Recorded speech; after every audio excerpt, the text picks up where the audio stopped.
परम पूज्य देवाधिदेव 1008 श्री शांतिनाथ भगवान की जय। 24 तीर्थंकर भगवान की जय।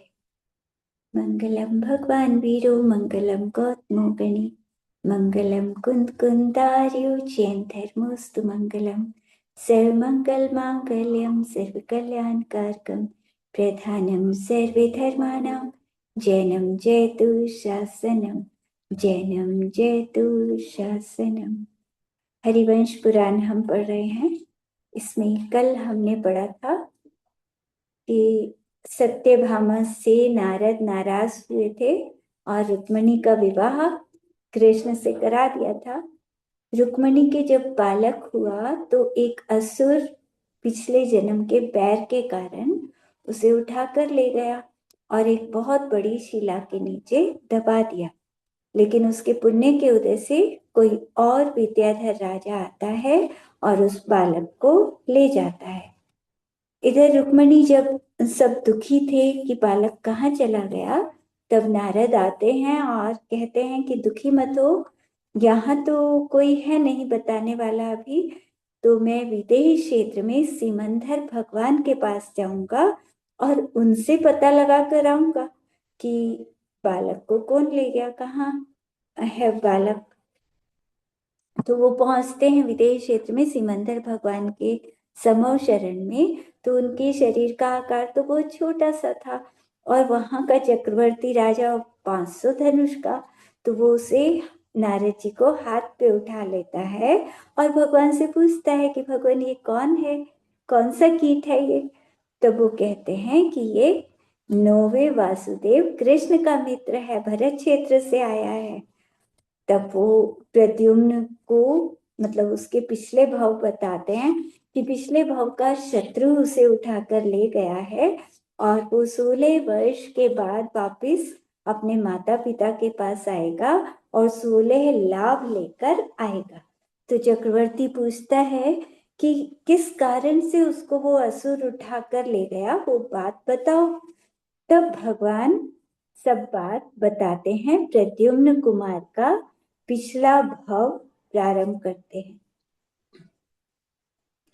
इसी जम्बूद्वीप में मगध देश के शालिग्राम नगर में सोमदेव नाम का ब्राह्मण था। उसकी अग्निला ब्राह्मणी थी। उसके 2 बेटे थे, अग्निभूति वायुभूति। ये दोनों वेद विद्या में प्रवीण थे। उनमें जाति का बहुत घमंड था और बड़े वाचाल भी थे ये। एक दिन नंदीवर्धन नाम के मुनि बहुत बड़े संघ के साथ वहां आए और उद्यान में ठहर गए। मुनियों की वंदना के लिए गांव के चारों वर्ण के मनुष्य जाते थे। तब इन दोनों भाइयों ने भी अपने मन में विचारा कि हम भी मुनि की महिमा देखेंगे। ऐसा विचार करके ये दोनों अभिमानी मुनि के पास गए। सात्विक नाम के मुनि गुरु से दूर विराजे हुए थे। मतलब सात्विक नाम के एक मुनिराज वो गुरु से थोड़ी दूर बैठे थे। तो इन दोनों विप्र पुत्रों को देखकर मुनिराज ने मन में सोचा कि बहुत ही अभिमानी है और क्रोधी भी है। अगर ये गुरु के पास जाकर विवाद करेंगे तो पूरी सभा में क्षोभ उपज जाएगा। श्री गुरु इस समय धर्म का उपदेश कर रहे हैं, तो ये सबको मतलब उपदेश के बीच में उपद्रव मचाएंगे वहां, इसीलिए इनको यहीं रुकवा लेना चाहिए। तो सात्विक मुनिराज, उनको अवधि ज्ञान था, अवधि ज्ञान से विचार करके द्विज पुत्रों से कहा, हे विप्रों यहाँ आओ। तब वो मुनिराज के पास जाकर बैठ गए। मुनिराज ने विप्रों से पूछा, तुम कहाँ से आए हो? तब वो बोले, हम गांव से आए हैं। मुनिराज ने कहा, ये तो हम भी जानते हैं कि तुम शाली गांव से आए हो, गांव में रहते हो, लेकिन हमने पूछा है कि संसार में भ्रमण करते हुए किस गति से आए हो? तो ब्राह्मण कहते हैं कि ये ज्ञान तो किसी को भी नहीं है कि किस गति से आए हैं। तब साधु ने कहा, हम बताते हैं कि तुम कहाँ से आए हो। तुम पिछले भाव में इस गांव के निकट सियाल थे। तुम में पूर्व भाव में भी आपस में दोनों में प्रेम था। इसी गांव में प्रवरक नाम का ब्राह्मण किसान था। 7 दिन तक एक बार बहुत ज्यादा वर्षा हुई, प्रबल पवन चली, उल्कापात हुआ। उस किसान का शरीर कंपायन था।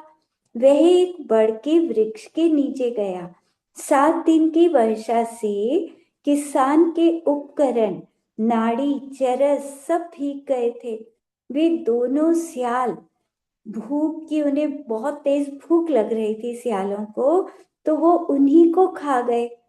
उससे उनके पेट में बहुत शूल हुई, बहुत कष्ट हुआ, क्योंकि उपकरणों को खाना, लोहे के उपकरण, और उनको पेट में खा गए तो पेट में इतना दर्द हुआ, इतना कष्ट हुआ कि सहा ना जाए।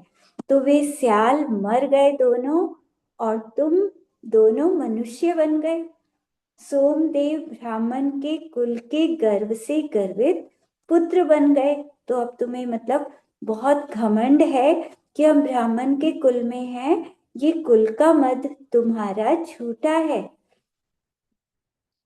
पाप के उदय से दुर्गति में चले जाते हैं और पुण्य के उदय से सुगति में आ जाते हैं। तो सियालों के मरने के बाद वो प्रवरक किसान खेत में आया और उसने सियालों को मरा हुआ देखा। तो उनकी खाल का वो बनाते हैं ना कुछ, तो वो बना लिया उसने। वो अब भी उसके घर में दोनों मतलब बने हुए हैं, दोनों लटक रहे हैं उसके घर में सियाल की खाल के। प्रवरक मरकर, और प्रवरक वो मरा ब्राह्मण, तो वो अपने ही बेटे का बेटा बन गया मरकर। अब उसे जाति स्मरण हो गया। कुछ समय बाद थोड़ा सा बड़ा हुआ, एक मतलब 1.5-2 साल का जैसे हुआ, तो उसे पिछला जन्म याद आ गया कि अरे, मैं तो इसका पिता था और ये मेरा बेटा था। अब मैं इसका बेटा बन गया, तो मैं इसे पिता कैसे कहूं। तो वो जानबूझकर गूंगा बना रहा, उसे बोलने की, बुलवाने की बहुत कोशिश करी, लेकिन वो बोलता नहीं था। और अपने भाइयों में बैठा है और मुझे देख रहा है। मतलब मुनिराज ने कहा कि वो यहीं बैठा हुआ है, उपदेश सुनने सब बैठे थे ना, तो उन्होंने कहा वो गूंगा बच्चा यहीं बैठा है और वो भी मुझे देख रहा है। ऐसा कहकर उस गूंगे को मुनिराज ने बुलाया कि आओ तुम इधर, और कहा कि बताओ इनको, तू प्रवरक ब्राह्मण है ना, जो अपने बेटे का बेटा बन गया है। तो उसने कहा कि आप बिल्कुल ठीक कह रहे हो। तो वो कहते हैं कि अब तू शोक को छोड़, अब दुखी मत हो इस बात से, और ये गूंगा बन के मत रह, अमृत रूपी वचन बोल। तो वो आज तक कभी बोला नहीं था, और मुनिराज ने कहा उसे कि बोलो, ये तो संसार है, इस संसार में जीव नट की तरह नृत्य करता है, कभी कोई रोल मिलता है, कभी कोई रोल, तो बार बार ये शरीर मिलते हैं, और जो शरीर मिलता है उसी का नाटक करना पड़ता है।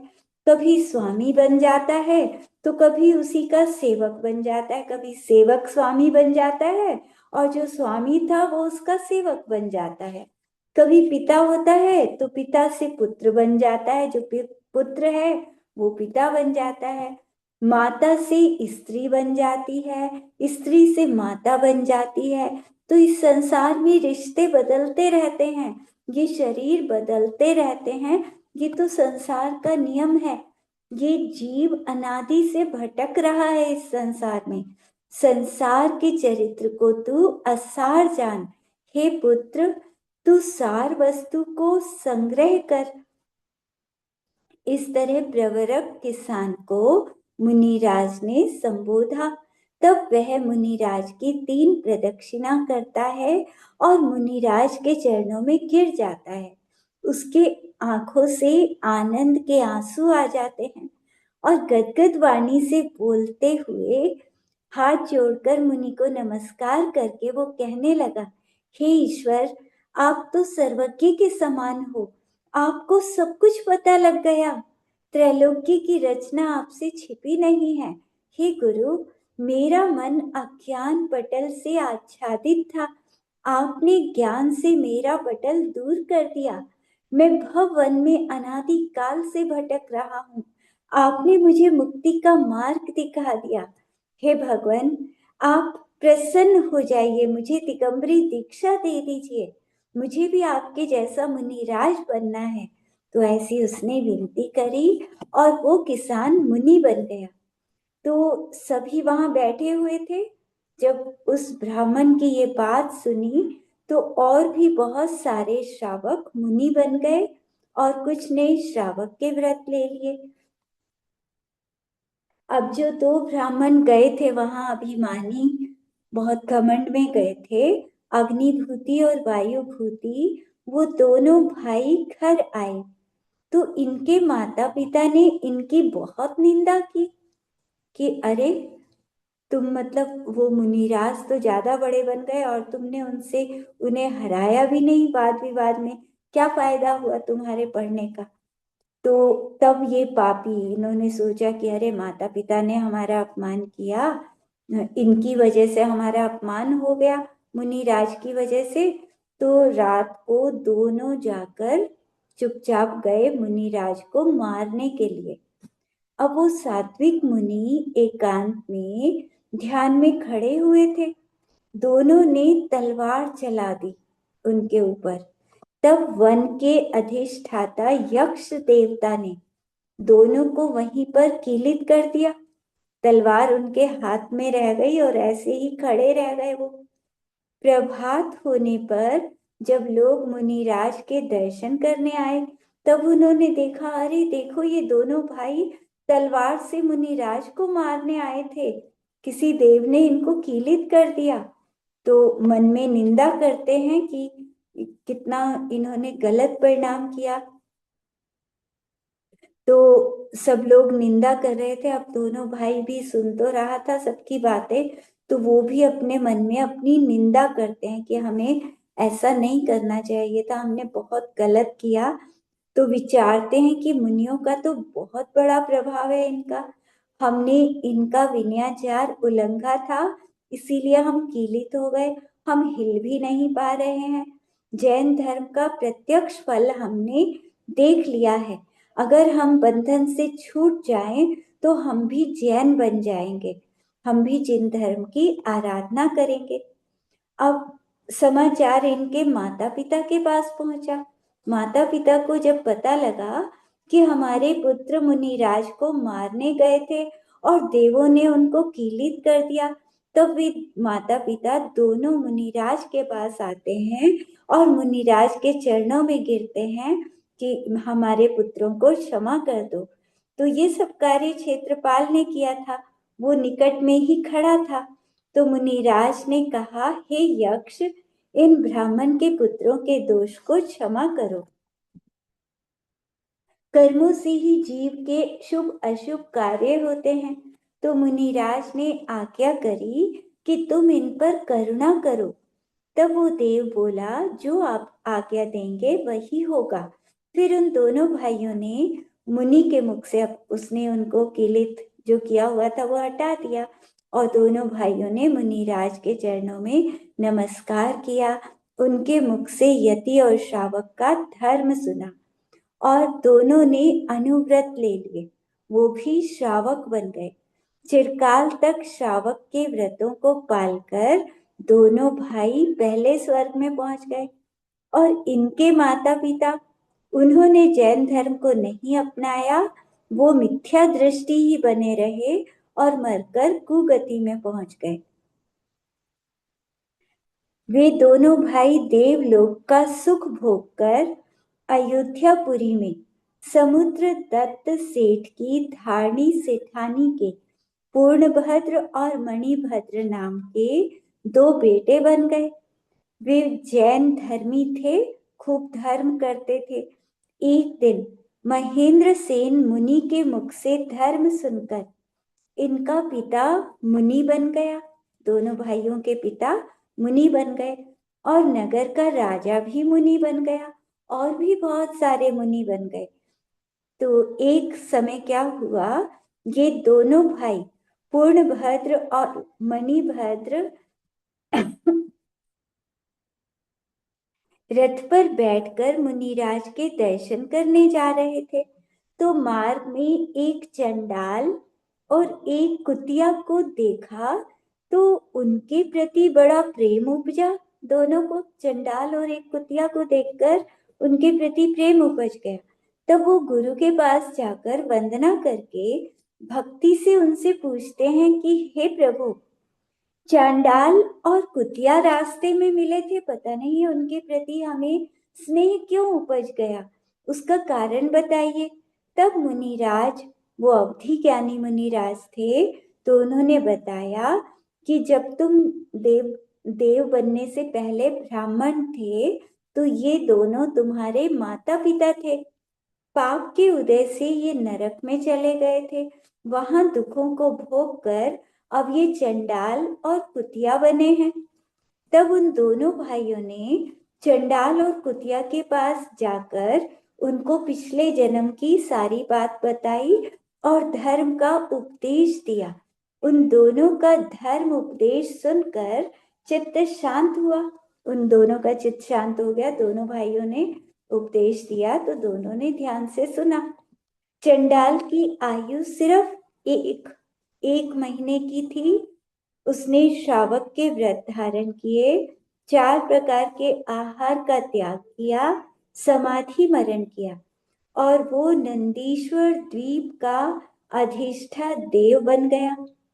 और ये कुतिया, इसने भी श्रावक के व्रत लिए, समाधि मरण करके उन व्रतों के प्रभाव से अयोध्या के राजा के घर पुत्री बन गई। देखो, कहाँ नरक में और यहाँ कुतिया थी, लेकिन व्रत का प्रभाव देखो, श्रावकों के व्रत लेने से राजा की बेटी बन गई, राजकुमारी। जब वह युवा हुई तब उसका स्वयंवर रचा गया, तो वह वरमाला हाथ में लेकर वर की ओर देख रही थी।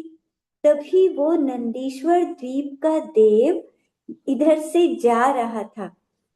जो चंडाल का जीव नंदीश्वर द्वीप में देव बन गया था, तो वो यहाँ से जा रहा था। उसने इस कन्या को जब देखा तो उसके कान में कहा, हे अग्नि ज्वाला, तू नरक का दुख भूल गई क्या, जो अब फिर से विवाह कर रही है। वो उसी की पत्नी थी ना, पहले ब्राह्मण की पर्याय में माता पिता थे दोनों, और अब ये कुतिया बनी थी। तो कुतिया मरने के बाद राजकुमारी बन गई। तो वो चंडाल का जीव उसको संबोधन करता, उसे धीरे, जैसे मतलब वो माला पहनाने ही वाली थी, तो वो उसके कान में कहता है कि तू नरक का दुख भूल गई, जो फिर से विवाह कर रही है, धिक्कार है तुझे। तो ऐसी बात सुनकर राजपुत्री को एकदम अपना पिछला भव याद आ गया, और एकदम उसे संसार से वैराग्य हुआ। संसार को असार जानकर उसने वरमाला छोड़ी और आरिका के व्रत धारण करके सफेद साड़ी धारण कर ली, सब परिग्रह का त्याग कर दिया।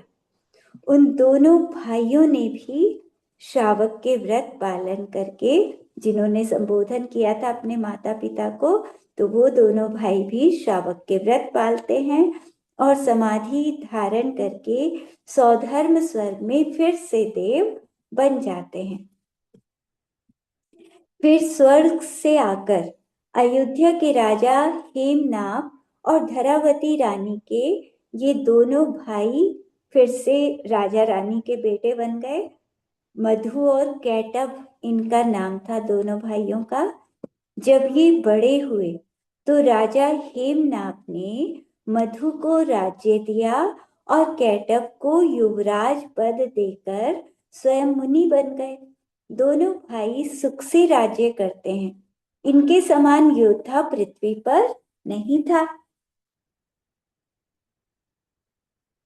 तो एक समय भीमक नाम का राजा था। जो मधु का सामंत था। एक पहाड़ पर गढ़ था, उसे दबाकर वो मधु की आज्ञा नहीं मानता और देश में बाधा करता था। मतलब वो परेशान करता रहता था किसी भी तरह से, थोड़े थोड़े मतलब राज्य पर, गांव में छुप छुप कर हमला करता था। तो उसको वश में करने के लिए राजा मधु चला। तो मार्ग में बटपुर नगर के राजा वीरसेन, जो राजा मधु का बहुत बड़ा भक्त था, तो उसके यहाँ मधु राजा रुका। ये राजा मधु तो बड़ा था और वो राजा छोटा था उसके अधीन। तो वीरसेन ने मधु की बहुत भक्ति करी और राजलोक सहित मधु की पाहुन गति करी। राजा वीरसेन की रानी चंद्राभा, जो साक्षात चंद्रकला के समान बहुत ही सुंदर थी, राजा मधु ने जब उसको देखा तो उसके मन में उसके प्रति आसक्ति जग गई। राजा मधु मन में विचारता है कि इस रूप सौभाग्य के साथ राज्य करूं, तभी वास्तव में सुख मिलेगा। इसके बिना तो मेरा राज्य विष के समान है। जबकि राजा मधु शास्त्र पढ़ते थे, लेकिन चंद्रावा को देखने से वो सब ज्ञान भूल गए। राग उनके ऊपर ऐसा छा गया, तो मुझे पर स्त्री को ग्रहण करने का कलंक लगेगा, ऐसा चिंतन करके राग में अंधा होकर, मतलब थोड़ा सा मन में ऐसा भाव आया भी लेकिन उसके राग में अंधा होकर चंद्रावा को हरण करने की सोचने लगा। तब मंत्री बहुत बुद्धिमान था, जब उसे पता लगा तो वो कहने लगा, इस समय हम राजा भीम को वश में करने जा रहे हैं, इसीलिए और हमें कुछ भी नहीं सोचना चाहिए, पहले जिस काम को करने जा रहे हैं वहां चलो। तब राजा मान गया। पहले भीम को वश में करके फिर वो अयोध्या पहुंचे। अब उसका मन तो चंद्राभा में लगा हुआ था। उसने बसंत क्रीड़ा के बहाने सब राजाओं को समाचार भेजा कि अपनी रानियों के साथ सब यहाँ आओ और हम उत्सव मनाएंगे।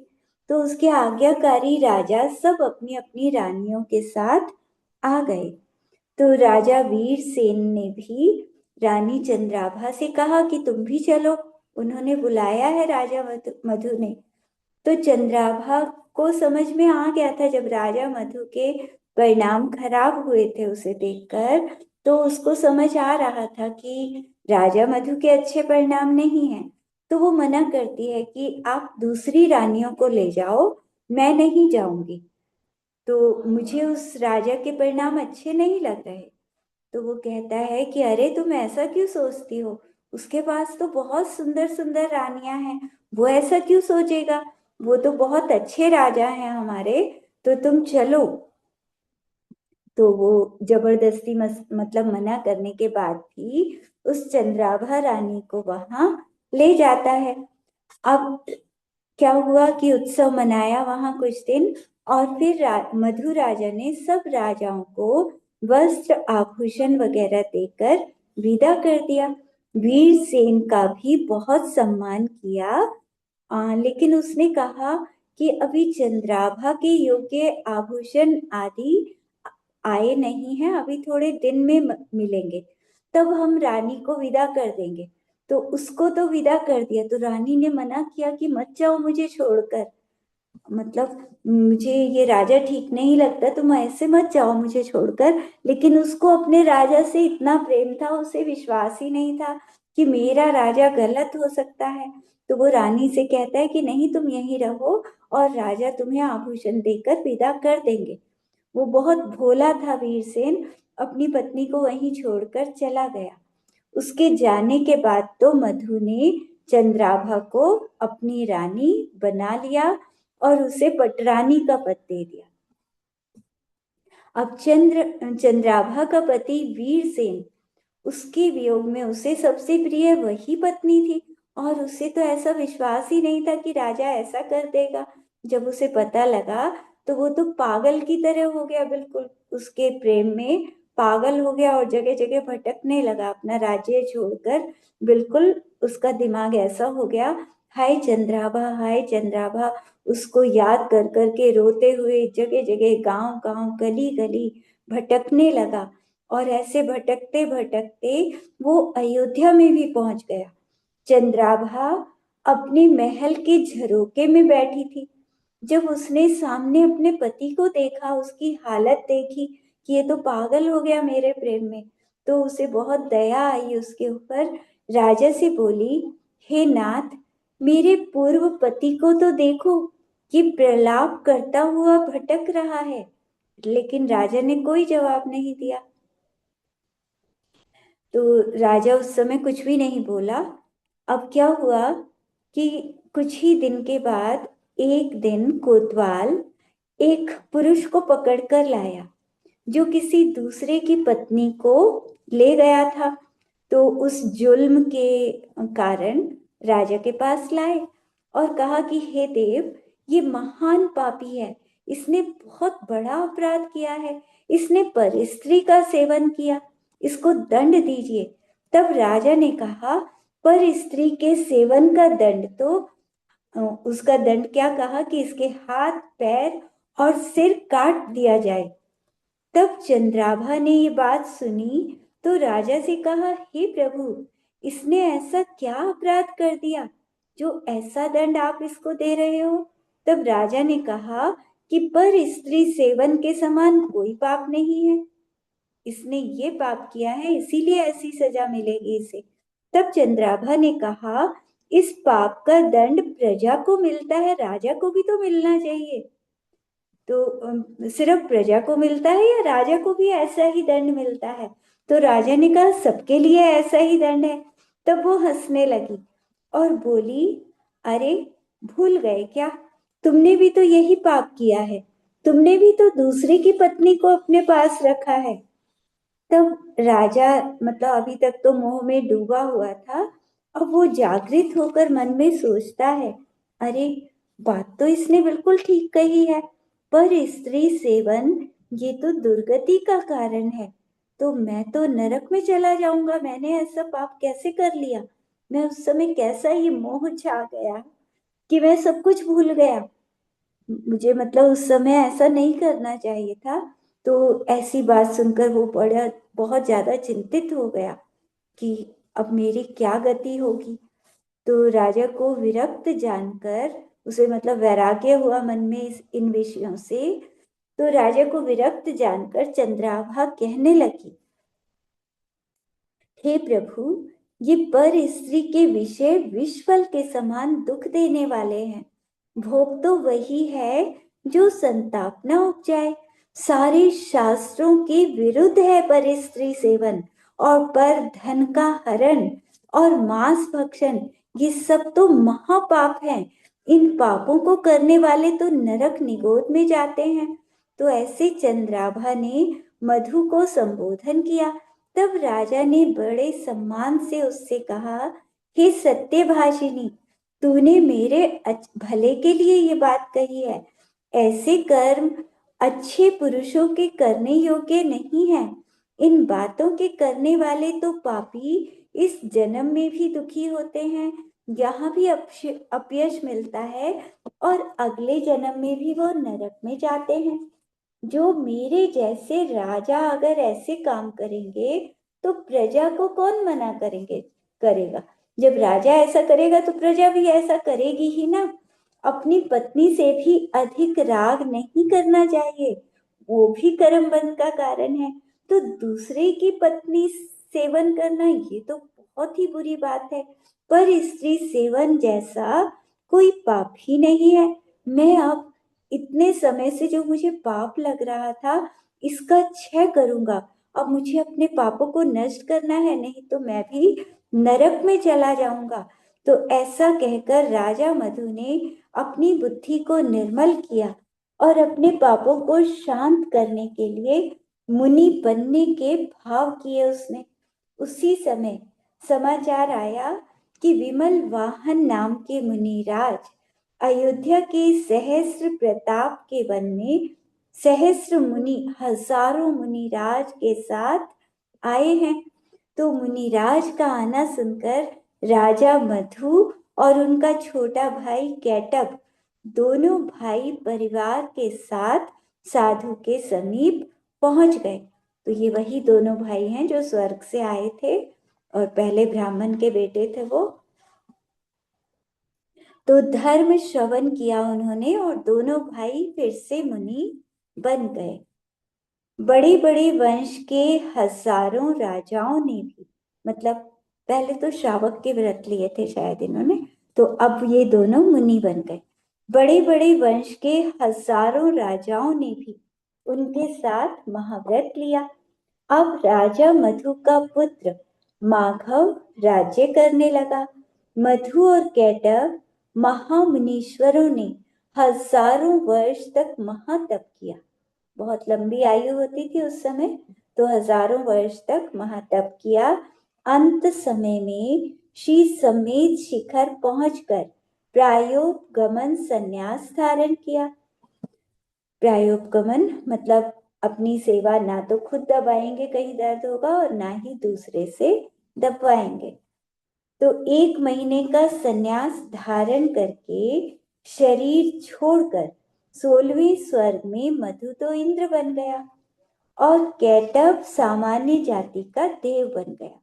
तो ये मधु राजा जिसने पाप किया था, तो उसने इतना तप किया, कहा तो नरक में जाना था, और मुनि बनकर इतना तप किया कि 16वें स्वर्ग में इंद्र बना। तो इस तरह से दोनों की आयु ही 22 सागर की थी। वे सम्यक दृष्टि, दोनों सम्यक दृष्टि थे, स्वर्ग में सुख से रहने लगे। मधु का जीव पहले यहाँ पर आया भरत क्षेत्र में कृष्ण नाम के 9वें नारायण की रानी रुक्मणी के प्रद्युम्न नाम का पुत्र बना। वही मधु राजा का जीव जो 16वें स्वर्ग में इंद्र बना था, वही रुक्मणी का बेटा प्रद्युम्न बना। और दूसरा भाई कैटब वो देवलोक से आकर कृष्ण की दूसरी रानी जामवंती, उसके शंभु कुमार नाम का बेटा बनेगा, जो पराक्रमी कृष्ण की तरह वो भी पराक्रमी होगा। इन दोनों भाइयों में जन्म जन्म का प्रेम है, कई जन्म से ये भाई बनते आ रहे हैं, और ये चरम शरीरी इसी जन्म में, ये दोनों भाई इसी जन्म में मोक्ष जाएंगे। तो राजा वीरसेन चंद्राभा स्त्री के विरह के संताप से, अब जो राजा मधु ने राजा वीरसेन की पत्नी को अपने पास रख लिया था, उसकी रानी को, चंद्राभा को, तो राजा वीरसेन उस चंद्राभा के विरह के संताप से बहुत दुखी होता रहता था, बिल्कुल भटकता रहता था ऐसे। तो आर्त ध्यान से मरकर संसार वन में बार बार जन्म मरण करते हुए वो मनुष्य बना, और मनुष्य बन के उसने अज्ञान तप किया, तब वो धूमकेतु नाम का असुर देव बन गया। मतलब राजा मधु तो 22 सागर तक 16वें स्वर्ग में रहे, तो उस समय में ये वीरसेन पहले तो तिर्यंश गति आदि में भटकता रहा, दुख के कारण दुखी होकर मरा था, तो तिर्यंश में भटका बहुत समय तक, फिर मनुष्य बनकर असुर देव बन गया। उसने पिछले जन्म में, अब देखो इतने जन्मों के बाद, उसके कई जन्म हो चुके और अब वो देव बना, तो पिछले जन्म में स्त्री का हरण, ये सारा मतलब क्या हुआ कि जब प्रद्युम्न का जन्म हुआ था, तो ऊपर से वो असुर देव जा रहा था, उसका विमान रुक गया।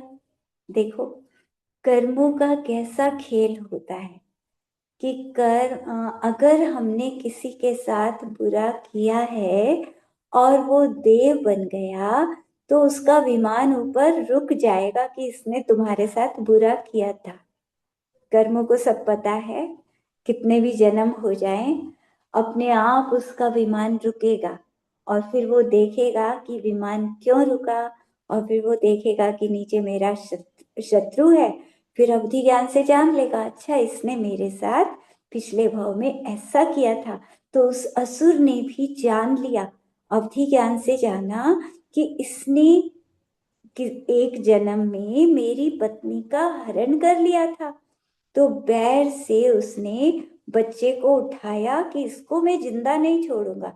मैं कितना मतलब परेशान हुआ था, भटकता रहा था, और ये मेरी पत्नी को लेके बैठ गया था, धोखे से मेरी पत्नी को रखा था। तो उस बच्चे को उठा कर ले गया माता के पास से। तो धिक्कार है इस बैर को। इस बैर के करने से पाप ही तो बढ़ता है, तो पाप क्यों करना। तो सभी को ध्यान रखना चाहिए, सभी को इस बात का हमेशा ध्यान रखना है कि हम किसी से बैर ना करें, किसी का बुरा ना करें, किसी के साथ गलत ना करें, धोखा ना करें, क्योंकि फिर कई जन्मों का बैर बंध जाता है और फिर वो देव बनकर अपना बदला लेता है। तो प्रद्युम्न को पूर्व भव के पुण्य ने कष्ट से बचा लिया। अब प्रद्युम्न मुनि बनकर बहुत तप किया था ना उसने, जब वो राजा मधु थे तो मुनि बनकर हजारों वर्षों तक तप किया था। तो पाप के उदय से तो वो असुर उठाकर ले गया था और शिला के नीचे दबा दिया था। लेकिन मुनि बनकर जो तप किया, उस पुण्य के प्रभाव से तभी मतलब कुछ ही समय में वो राजा आ गया विद्याधर, और वो अपने पास अपने नगर में ले गया। तो कष्ट में उसकी रक्षा की, ये सब पुण्य की सामर्थ्य है। तो सिमंदर जिनेन्द्र सुना रहे हैं ना ये सारी कहानी। नारद भी वहीं पर बैठे हुए हैं और पद्मरथ चक्रवर्ती को उन्होंने ये सारी बात बताई प्रद्युम्न के बारे में। तो चक्रवर्ती ये सब सुनकर बहुत प्रसन्न हुआ और सिमंदर भगवान को प्रणाम करता है। और नारद भी ये कथा सुनकर जिनेश्वर को प्रणाम करके हर्षित होकर वहां से चल देता है। आकाश मार्ग से आकर तत्काल में कूट नगर में पहुंच गया। काल संवर राजा ने नारद की बहुत विनय की, फिर पुत्र लाभ के उत्सव का आनंद लेकर अब नारद कहाँ गया, वहां पहुंच गया कि जहां पर प्रद्युम्न था। पहले उस बच्चे को देखने गया, रुक्मणी कृष्ण के बाद उनके पास तो बाद में आएगा, पहले वो बच्चे को देखने गया कि उस बच्चे को जरा देख कर आऊं वहां पर। तो काल संवर राजा के पास पहुंच गया जो उठाकर ले गया था प्रद्युम्न को। तो नारद का उन्होंने बहुत सम्मान किया और वहां पर उत्सव मना रहे थे वो सब, बेटे मिलने की खुशी में, बेटे के जन्म की खुशी में उत्सव मनाया जा रहा था। तो कनक माला रानी के महल में गया। रानी ने भी नारद का बहुत सम्मान किया। पुत्र को नारद ने देखा, सैकड़ों कुमार उसकी सेवा कर रहे थे प्रद्युम्न की। प्रद्युम्न कुमार को देखकर नारद बहुत प्रसन्न हुए, लेकिन किसी को बताया नहीं कि मैं जानता हूं कि ये कहाँ से आया, किसका बेटा है, कुछ भी नहीं बताया ये सारी बात। तो नारद ने सबको आशीर्वाद दिया, क्योंकि भगवान ने बताया था कि 16 वर्ष के बाद वो अपने माता पिता से मिलेगा। तो यहाँ बस उनको देखने आया था ताकि उनके माता पिता को बता दूं मैं जाकर कि उनका बेटा बहुत आराम से रह रहा है। तो नारद ने सबको आशीर्वाद दिया और आकाश मार्ग से विमान में बैठकर शीघ्र द्वारिका पहुंच गए। वहां आकर प्रद्युम्न की सारी बात जैसी जैसी सिमंदर भगवान ने बताई थी, वो सारी कहानी सबको बताई। सारे यादव बैठे थे और सब प्रसन्न हो गए ये सारी कहानी सुनकर। फिर नारद ने रुक्मणी से कहा, हे रुक्मणी, तेरा पुत्र मेघकूटपुर में काल संवर राजा के घर में अनेक राजकुमारों के साथ क्रीड़ा करते हुए मैं देखकर आया हूँ। वहां खेल रहा है वो, मानो साक्षात देव कुमार हो, इतना सुंदर है। तेरा पुत्र 16वें वर्ष में 16 लाभ से युक्त होकर प्रज्ञप्ति विद्या को लेकर आनंद से आएगा। और जिस दिन वो आएगा उस दिन तेरे महल के उपवन में बिना समय के मोर ध्वनि करेंगे। मतलब बसंत भी नहीं होगा, फिर भी उसके आते ही मोर एकदम आवाज करने लगेंगे बहुत तेज। तेरे उपवन में एक मणि वापिका सूखी हुई है, जब तेरा बेटा आएगा तो वो वापिका जल से भर जाएगी। वो जल से भरेगी तो तुझे पता लग जाएगा कि तेरा बेटा वहां आ चुका है। कमल खिल जाएंगे उसमें। तेरा शोक दूर करने के लिए, क्योंकि प्रद्युम्न जब आएगा तो वो बताएगा नहीं कि मैं प्रद्युम्न हूँ, वो छुप कर आएगा। लेकिन इन चिन्हों से उसे पता लग जाएगा कि बेटा, मतलब सबको पता लगेगा कि बेटा आ गया है। तो तेरा शोक दूर करने के लिए बिना ही समय अशोक वृक्ष प्रफुल्लित हो जाएगा, गूंगे बोलने लगेंगे और कुबड़ों का कुबड़ापन दूर हो जाएगा। तब तू समझ लेना कि तेरा बेटा उस नगर में आ चुका है। तो उससे तुझे पता लग जाएगा कि बेटा आ गया है। हे पुत्री, तू सिमंदर सिमंदर स्वामी ने ये सब बात कही है, तो इनको अन्यथा मत जानना। भगवान जो कहते हैं वो बिल्कुल सत्य होता है। नारद के मुख से ऐसे वचन सुनकर रुक्मणी ने श्रद्धा से नमस्कार किया उन्हें और कहा, हे भगवान, ये कार्य तो आप ही कर सकते थे और कोई नहीं कर सकता था। मैं तो पुत्र के शोक में बहुत ज्यादा दुखी थी। आप ही वहां चले गए, क्योंकि विदेही क्षेत्र और कोई तो जा नहीं सकता था, नारद ही जा सकते थे। तो वो कहती है, हे धीर, आपने हस्तावलंब देकर मुझे थाम लिया। जो सिमंदर सर्वज्ञ भगवान ने कहा है वो बिल्कुल सत्य है। मुझे अपने पुत्र का दर्शन अवश्य होगा। इस तरह नारद से रुक्मणी ने मीठे वचनों में कहकर उन्हें फिर से प्रणाम किया। तब नारद भी उसे आशीर्वाद देकर चले गए। सत्यभामा का भानु कुमार नाम का पुत्र हुआ था। वो सूर्य की तरह बड़ा होने लगा। एक दिन नारद कृष्ण के पास आए तो कृष्ण ने प्रणाम करके पूछा, हे भगवान, अब आप यहाँ कहाँ से आए हो? मतलब इससे पहले आप कहाँ थे? आपके दर्शन से मुझे बड़ा हर्ष होता है। जब भी आप आते हैं तो मैं प्रसन्न होता हूँ। तब नारद ने कहा, हरि, विजयार्थ पर्वत की दक्षिण श्रेणी में जम्बूपुर नगर है। उसका राजा जाम्बू नाम का विद्याधर है। उसकी शिव चंद्रा रानी के विश्वक्षेणी नाम का पुत्र है और जामवंती नाम की कन्या है। साक्षात लक्ष्मी के समान है वो। वह अपनी सखियों के साथ गंगा स्नान को आई है। ये सुनकर कृष्ण उसी समय बड़े भाई अनावृष्टि के साथ वहां गए और जामवंती को गंगा में स्नान क्रीड़ा करते देखा। उसी समय कृष्ण ने दोनों भुजा से उसे उठा लिया तो उसकी हजारों सखियां, क्योंकि वो तो विद्याधर की बेटी थी और किसी अन्य मतलब विजयार्थ पर्वत से आई थी, वो वहां स्नान करने, उसके नगर में स्नान करने आई थी सरोवर में। तो कृष्ण ने उसे उठाया तो सहेलियां रोने लगी कि हमारी राजकुमारी को क्या हो गया। तब जामवंती के पिता को जब ये पता लगा तो वो बहुत क्रोधित हुए और तलवार लेकर शीघ्र कृष्ण के पास आया। विद्याधर तो एकदम आ जाते हैं बहुत तेजी से। तब अनावृष्टि कृष्ण के बड़े भाई, उन्होंने विद्याधर से युद्ध किया और विद्याधर को बांध लिया और वासुदेव को सौंप दिया। तब राजा जाम्बू ने अपने पुत्र विश्वक्सेन को वासुदेव को सौंप दिया और स्वयं मुनि बन गया। तो मतलब जो राजा लड़ने के लिए आया था और वो हार गया, तो उसके मन में वैराग्य का भाव आया। उसने राज्य अपना बेटे को दिया और स्वयं मुनि बन गया। विश्वक्सेन ने अपनी बहन जामवंती का विवाह वासुदेव से कर दिया। फिर वे सब द्वारिका वापस आ गए।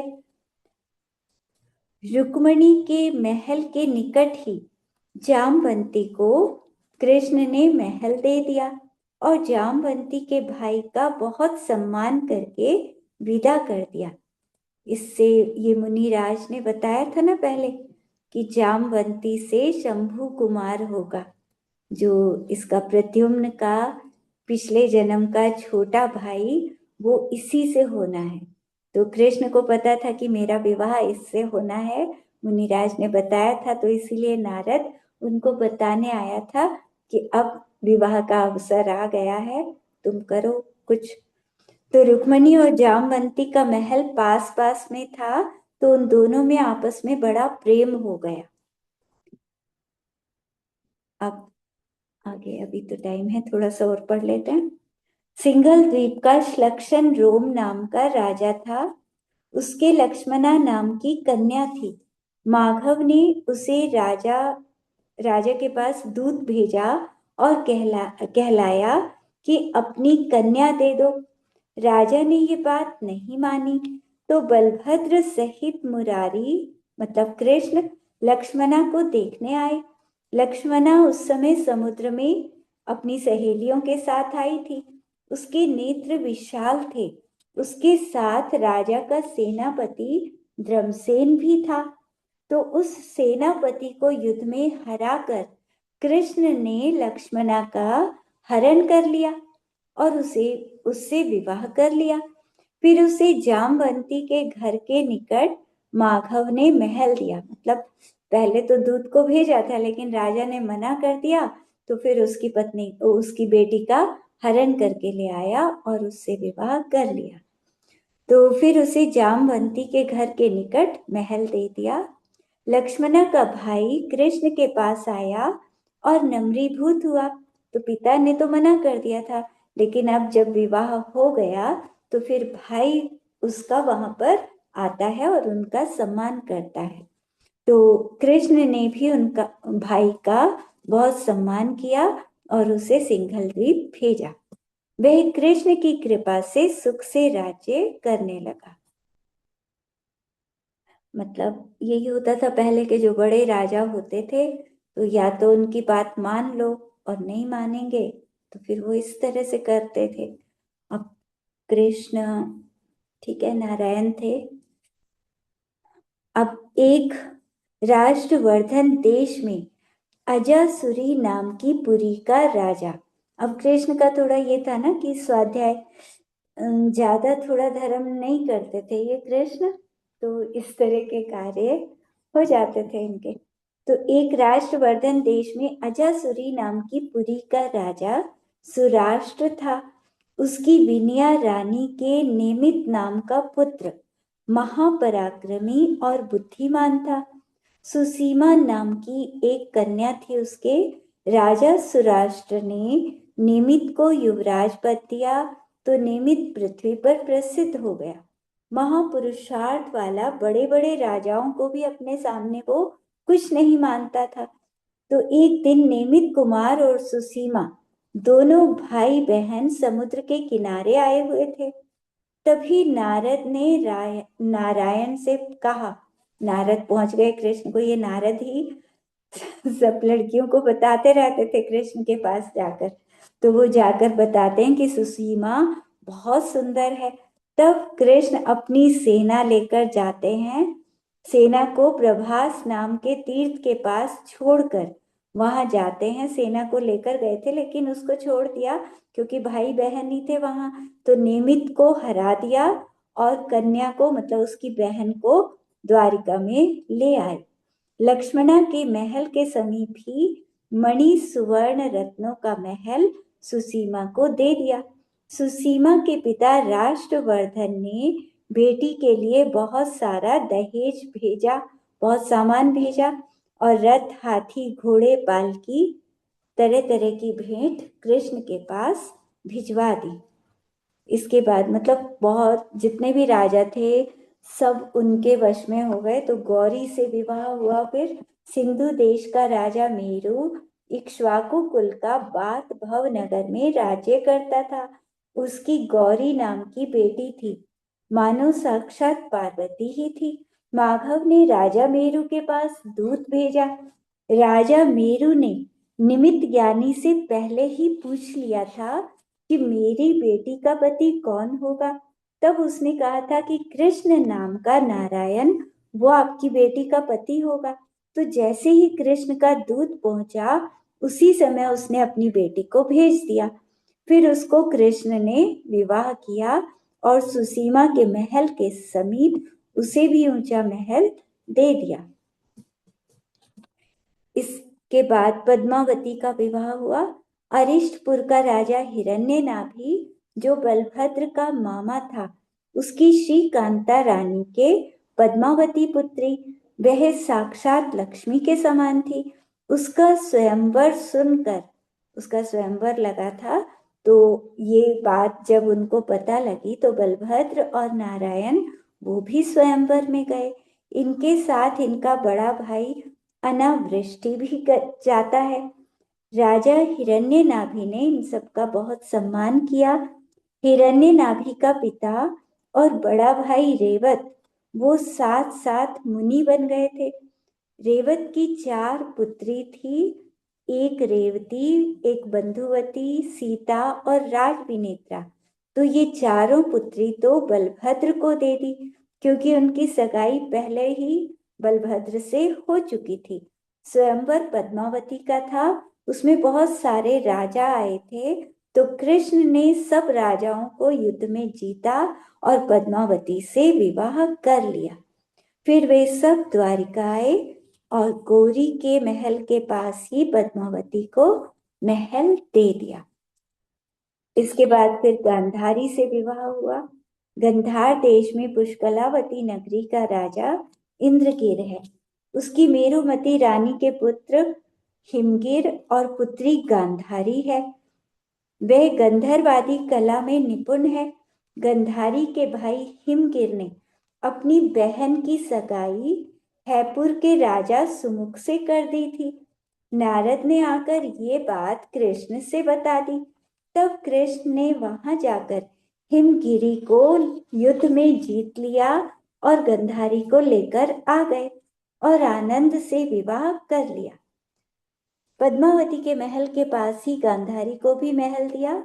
तो कृष्ण की ये 8 पटरानी बनी और अन्य 16,000 रानियां थी।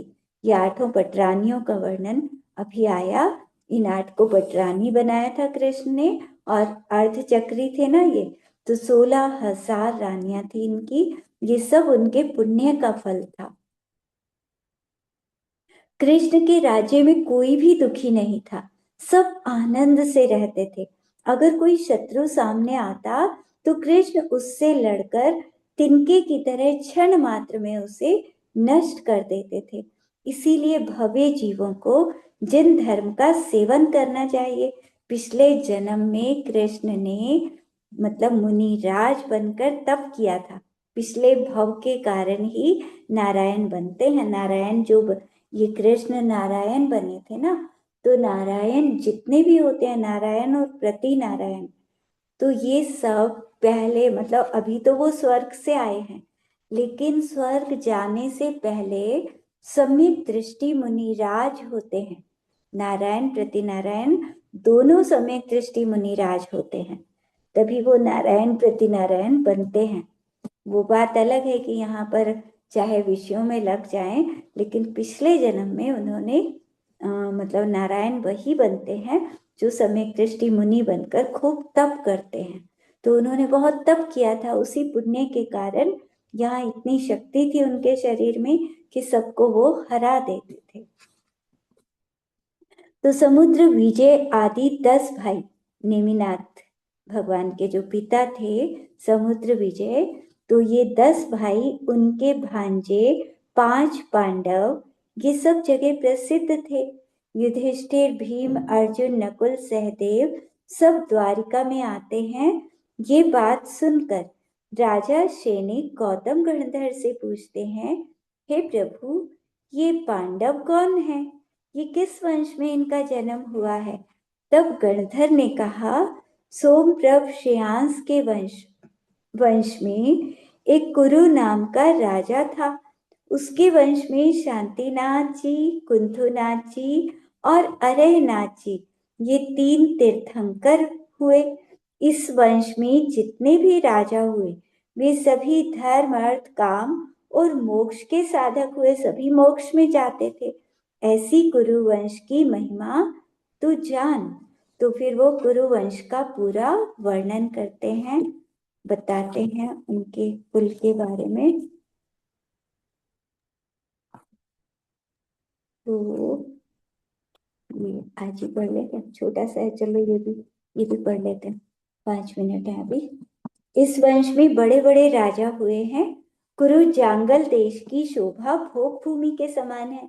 उसमें हस्तिनापुर में पृथ्वी के आभूषण ऋषभ देव के समय में राजा सोमप्रभ और श्रेयांस कुरुवंश के तिलक दान धर्म के नायक हुए। जिन्होंने आहार दान दिया था राजा श्रेयांस ने, तो कुरुवंश वहां से प्रारंभ हुआ। राजा सोमप्रभ के बेटे जयकुमार बने। उनका नाम मेघेश्वर भी था। मेघेश्वर के कुरु नाम का पुत्र हुआ। कुरु के गुरुचंद्र, उसके शुभंकर आदि, इस तरह अनेक करोड़ राजा हुए। ऋषभ देव के समय से नेमिनाथ के समय तक कोड़ा कोड़ी सागर में जितने भी राजा हुए, उनका सबका कथन तो नहीं हो सकता। फिर भी इस वंश में राजा धृति, पद्म, धृतीन्द्र, धृति वीर्य, ये बहुत प्रसिद्ध राजा हुए। फिर अनेक राजाओं के बाद सनत कुमार नाम के चौथे चक्रवर्ती राजा, वो भी इसी कुरुवंश में हुए। सनत कुमार का पुत्र सुकुमार, उसका पुत्र वर कुमार, उसके विश्व और उसका पुत्र विश्वानर, उसके विश्वकेत, फिर बृहध्वज, ऐसे बहुत सारे पुत्र हुए। बृहध्वज के विश्वसेन पुत्र हुआ। उनकी ऐरा रानी के भगवान शांतिनाथ 16वें तीर्थंकर पंचम चक्रवर्ती राजा हुए। उनके नारायण पुत्र हुआ। फिर अनेकों राजाओं के बाद राजा सूर्य हुआ। उसकी श्रीमती रानी के भगवान कुंथुनाथ 17वें तीर्थंकर और छठे चक्रवर्ती राजा हुए। फिर इनके बाद अनेक राजा हुए। उन्हीं के कुल में फिर सुदर्शन नाम के राजा बने।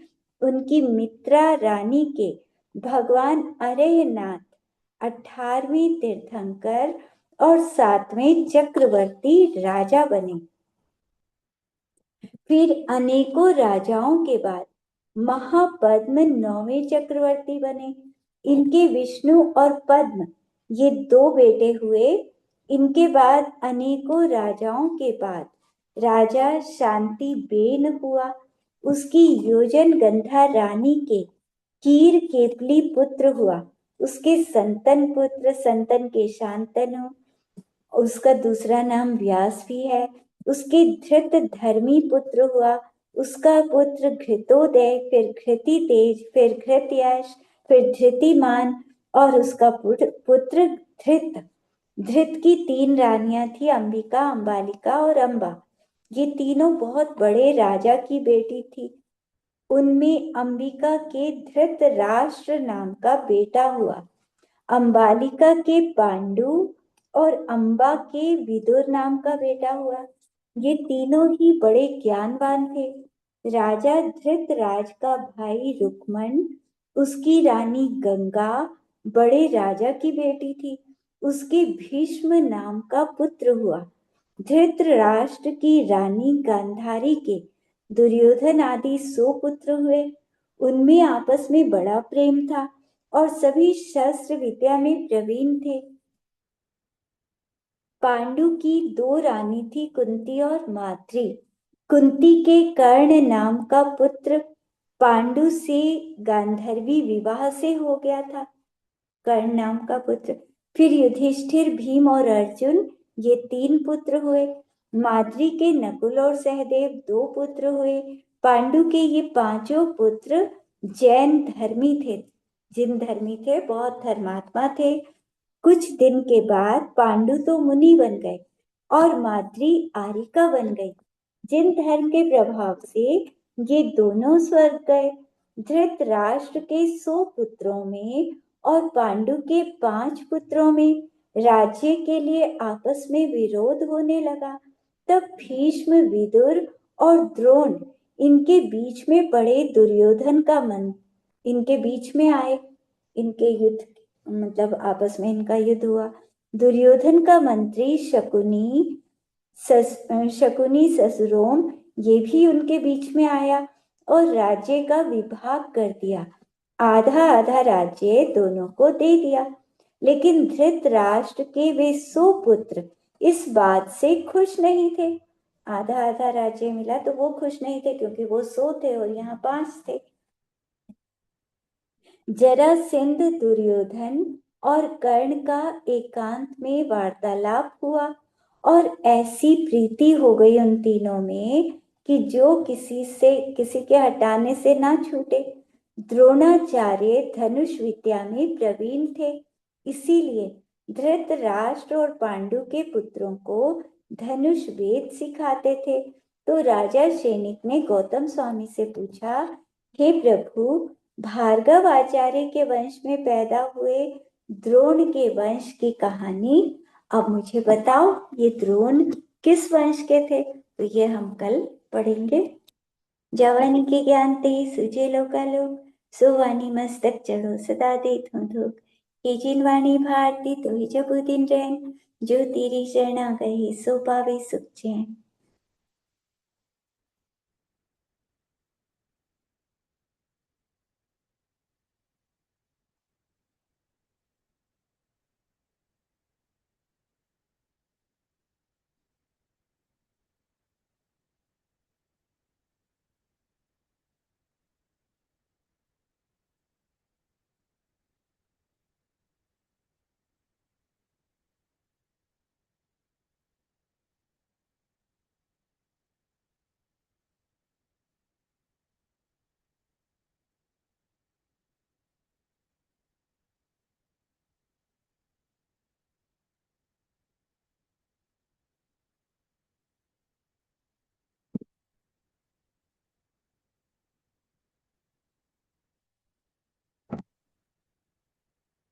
सभी को जय जिनेन्द्र।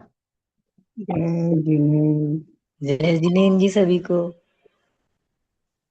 जय जिनेन्द्र।